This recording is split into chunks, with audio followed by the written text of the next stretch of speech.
ప్రపంచ ప్రఖ్యాతి వహించిన క్షేత్రం తిరుమల క్షేత్రం.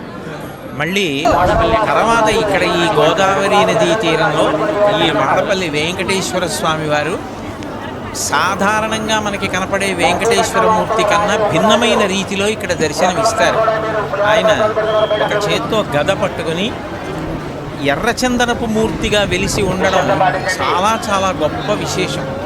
అసలు ఎప్పుడైనా గ్రహదోషాలు వస్తే ఎర్రచందనాన్ని స్వామివారికి అభిషేకంలోనో లేకపోతే అలదనమో చేస్తూ ఉంటారు. అలాంటిది ఎర్రచందనం మూర్తిలోనే స్వామివారు వెలియడం, పక్కన శ్రీదేవి అమ్మవారు కూడా ఉండడం, గదతో స్వామివారు ప్రకాశిస్తూ ఉండడం, ఆయన తన పాదాలని చూపిస్తూ ఉండడం చాలా విశేషమైన క్షేత్రం.